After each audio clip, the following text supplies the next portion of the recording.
Hey guys, and welcome back to another episode of Federico Talks Watches. Today it is time for the monthly Instagram Q&A.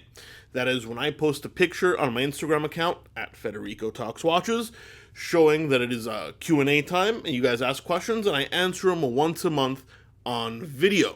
Thanks to everybody who participated.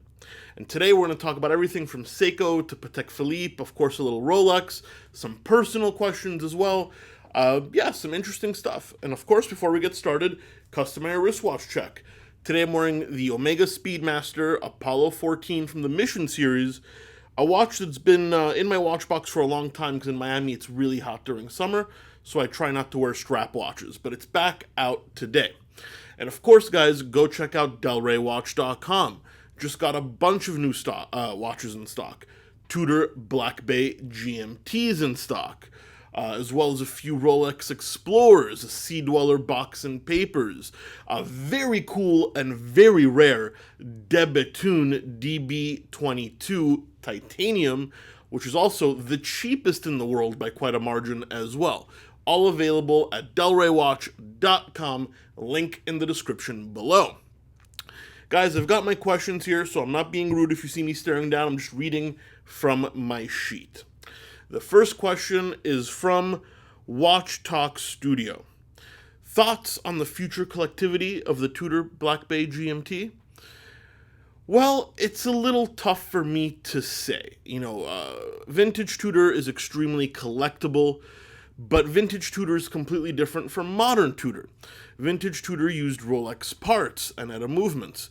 Modern Tudor is still owned by Rolex, but the parts are not interchangeable at all. I'm not saying modern Tudor is bad or worse. It's a fantastic watch, but it's more mass-produced. The link with Rolex is a lot smaller. The Black Bay GMT is still pretty hard to get at authorized dealers, but ultimately, I do think it will, hold value well, but collectible, quote-unquote collectible, I don't know. I don't see that happening anytime in the near future. However, value retention will always be pretty darn good. Chris AMZ, what is your dream car? Money isn't even an option.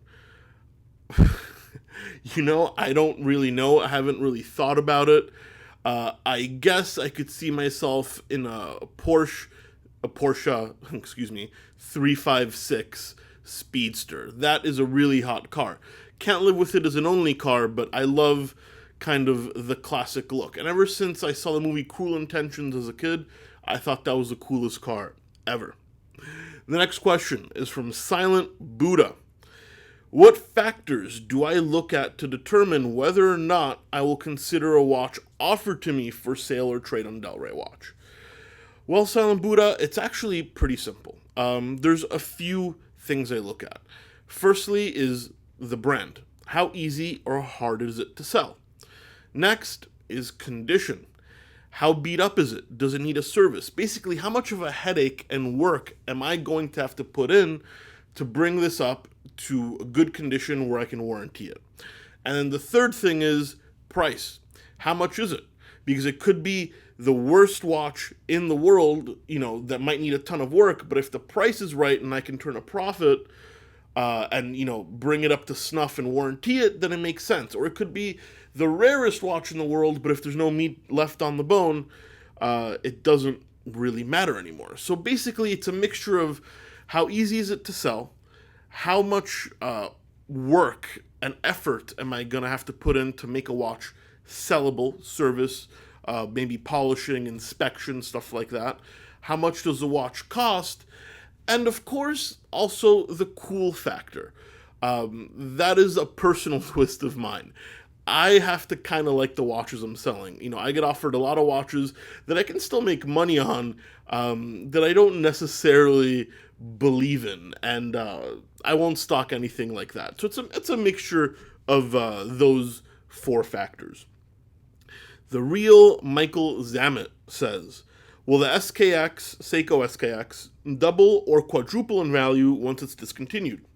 Well, Michael, the Seiko SKX is already pretty darn inexpensive, about $200. Could I see it doubling in value to $400? Sure, but I'd never see it quadrupling. A Seiko SKX will never be $1,000, at least not in my lifetime, I don't think. They just made too many of them. There's hundreds of thousands, maybe millions, I'm not sure, but they're all over the place. So, scarcity, rarity, it is not. Yes, it's very much loved, but if you look at vintage Seikos like the Turtle from the Vietnam War era, yeah, they've gone up in price, but they haven't skyrocketed. I mean, yeah, the really rare ones fetch a big premium, but a run-of-the-mill SKX, it's always going to be loved and adored, and collectors are going to like it, but it's simply too basic of a watch and too easy to find for it to ever quadruple in value. That being said, love my SKX. Billy Magoo 6. Long question here. Good afternoon, Fed. I believe A. Lange are one of the finest made watches in the world, as do I. They have suffered a bit on the resale market, more than Patek Philippe and some others, and was wondering if you find that improving based on the reputation and quality of workmanship.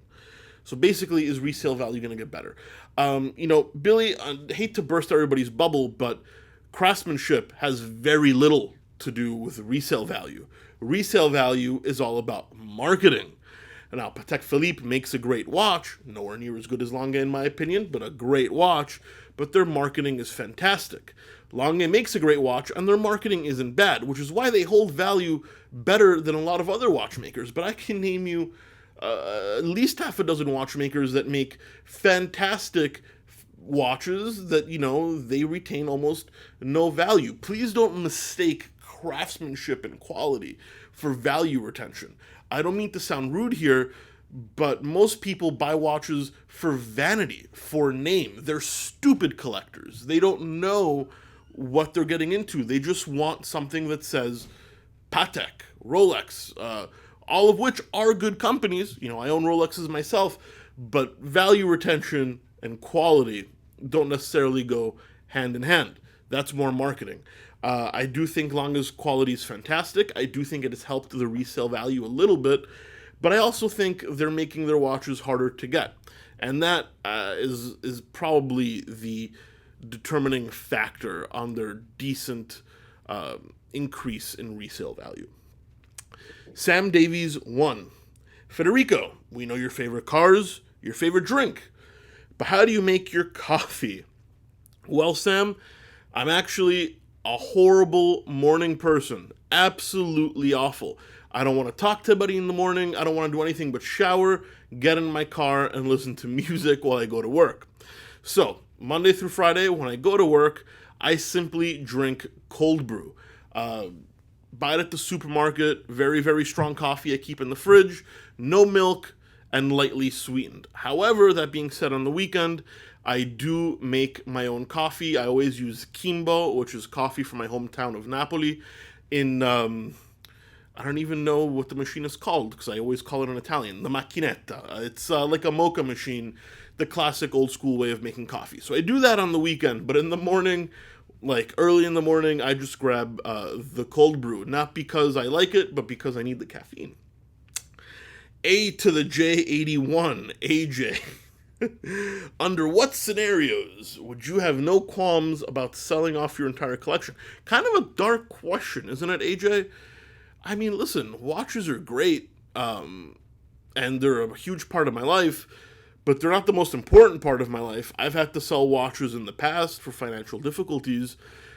My watches are completely disposable. Family comes first, health comes first, responsibilities come first. Would